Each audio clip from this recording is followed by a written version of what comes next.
Capítulo 2. A dança do tempo e a sombra do passado. As horas seguintes se arrastaram como uma eternidade torturante para Elisa. Recuada em um canto do cômodo, encolhida e tremendo de medo e frio. O uivo parecia acompanhá-la, reverberando em sua mente. O tempo ali dentro distorcia-se, alongando-se para aqueles que eram submetidos ao som enlouquecedor. Em meio à sua angústia, um clarão de lucidez a atingiu. Algo estava muito errado e ela precisava agir.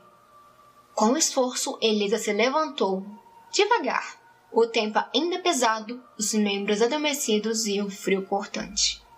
Seus pés arrastavam-se pelo chão frio e sujo, cada movimento acompanhado pelo uivo persistente que agora parecia zombar de sua hesitação. Mas Elisa, apesar do pavor, possuía uma coragem inabalável e uma determinação que a impulsionava. Ela era destemida. Com passos vacilantes, arrastou-se até a porta solitária. Tentou abri-la, mas estava trancada. Em um surto de adrenalina e frustração, Elisa chutou a porta com todas as suas forças. A madeira rangeu, estalou e com um estrondo, a porta se abriu, revelando um novo cenário. Ao entrar no cômodo, seus olhos foram atraídos imediatamente para o centro, onde um berço antigo empoeirado repousava ali, como uma peça esquecida do tempo.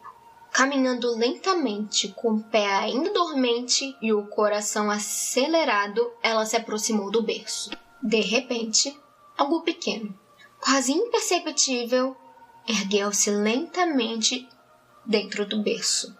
Seus olhos encontraram os de Elisa e um choque gélido a atingiu. Era ela mesma, uma versão bebê, com seus traços e a mesma intensidade no olhar. O terror a fez recuar bruscamente.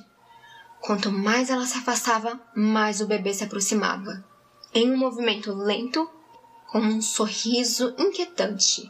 Não havia para onde ir, suas costas se chocaram contra a parede fria.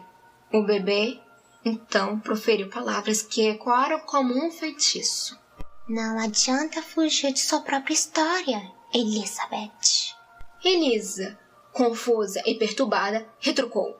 Esse não é o meu nome. Meu nome é Elisa. O bebê, porém, começou a rir. Um riso agudo e infantil que gelou sua alma.